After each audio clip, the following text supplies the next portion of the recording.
Melihat Bron yang lengah, Lizard menyerang dari belakang dan berhasil mengenai wajah Bron. Hingga setelahnya, ia membakar tubuh Bron dengan api nerakanya dan part 14 pun selesai.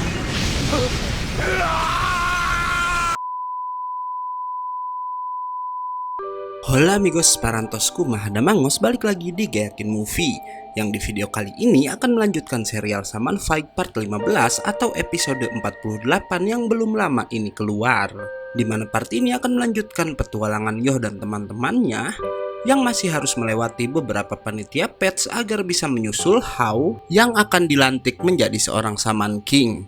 Gimana keseruannya? Daripada banyak basa-basi lagi, mending langsung aja simak videonya. Tapi sebelum mulai, harap cek dulu kuota kalian. Kalau sekarat bisa numpang wifi tetangga. Bruh.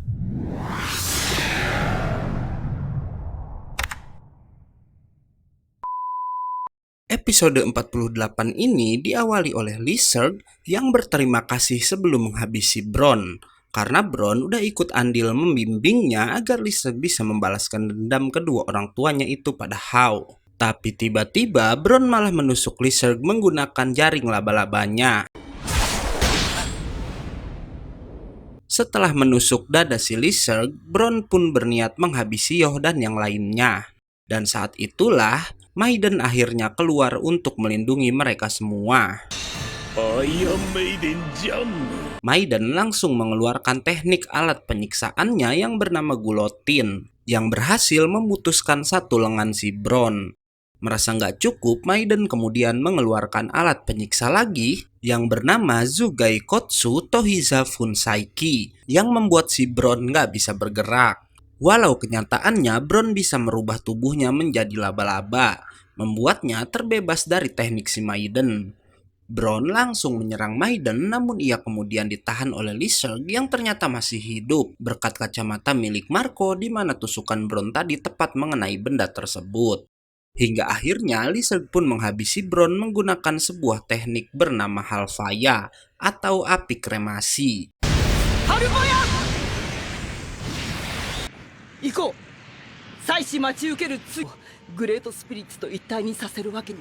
Setelahnya, mereka pun menuju ruangan berikutnya yang adalah sebuah gunung berapi di mana terlihat jika Ren dan Horo-Horo udah dibangkitkan kembali oleh Maiden.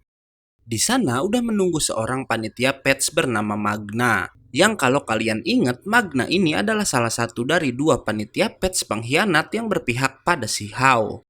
Di sini sempat terjadi ketegangan antara Opacho dan Magna. Walau sama-sama pengikut Hao, Magna melarang Opacho yang ingin bertemu dengan Hao. Bahkan Magna berusaha menghabisi si Opacho jika Koko nggak melindungi anak itu.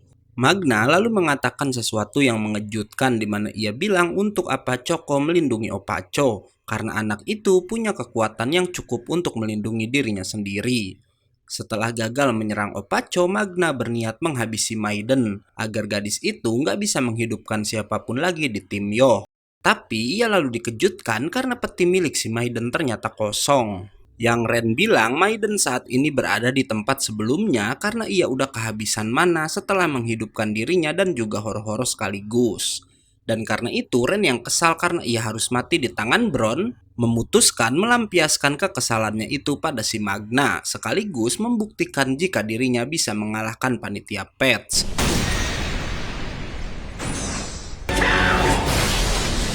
Magna yang udah terkena serangan telak dari Ren lalu menyanyikan lirik dari Pet Song yang bisa membuatnya mendapat kekuatan lebih, bahkan sampai bisa menyerang balik.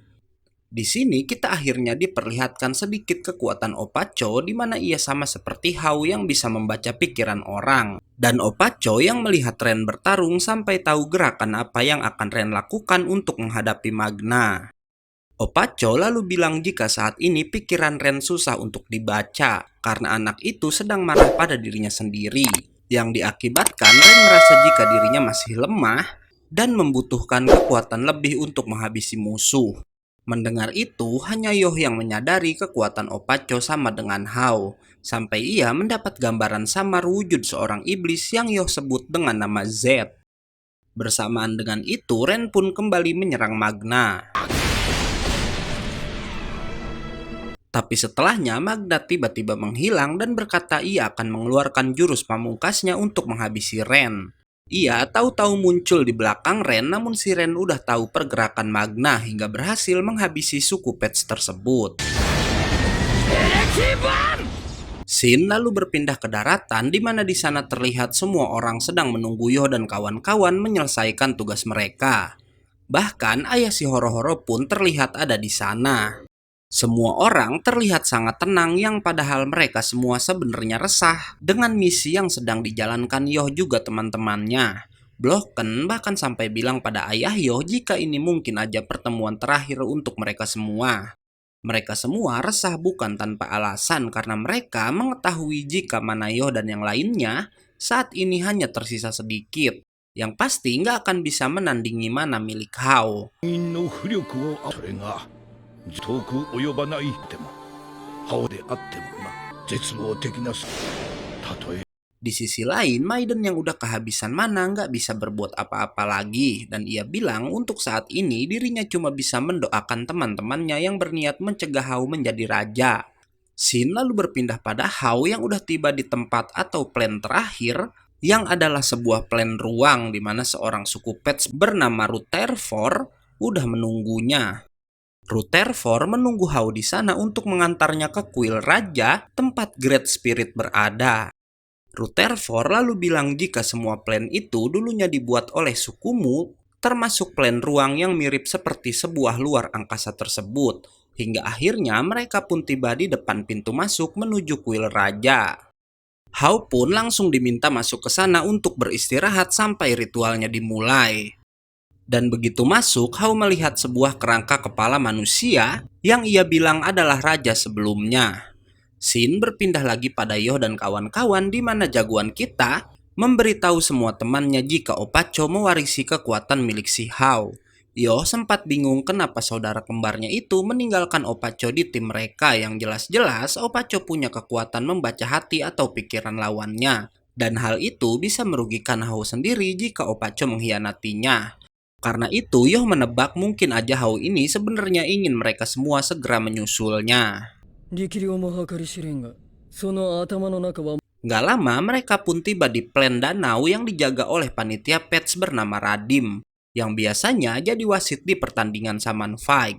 Radim pun langsung menunjukkan oversoul-nya yang bisa merubah mic-nya menjadi sebuah pedang dan langsung mengincar Asakura Yoh. Shin berpindah lagi ke Mikisa dan Blocken yang masih berbincang di pinggir pantai hingga nggak lama Mikisa menyadari jika Redsep dan Seiram sejak tadi nggak ada di sana. Jun lalu melapor pada Mikisa jika ia pun nggak bisa menemukan kedua anak itu dimanapun. Yang ternyata saat itu Redsep dan Seiram udah menuju ke Pulau Mu menggunakan golem mereka.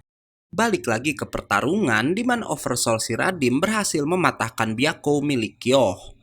Melihat itu, Ryu pun ikut menyerang yang kemudian disambung oleh si Lizard.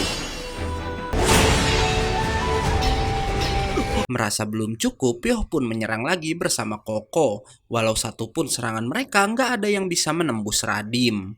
Radim lalu memberitahu jika Yoh dan teman-temannya terlalu banyak membuang-buang mana, hanya untuk mengeluarkan Oversoul dan juga teknik untuk menyerang. Maka dari itu, Radim meminta mereka pulang karena mana semua orang di sana nggak akan bisa menandingi Hao. Walau diremehkan oleh Radim, Yoh dan teman-temannya terutama Ren nggak mau menyerah dan terus mencari cara untuk mengalahkan Radim.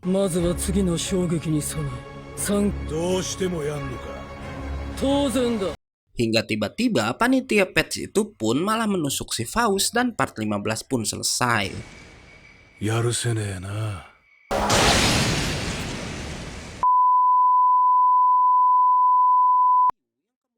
Oke, karena part 15-nya udah habis, gue undur-undur dan gak yakin movie pamit. Jangan lupa datang lagi besok untuk tahu kelanjutan ceritanya. Bye-bye.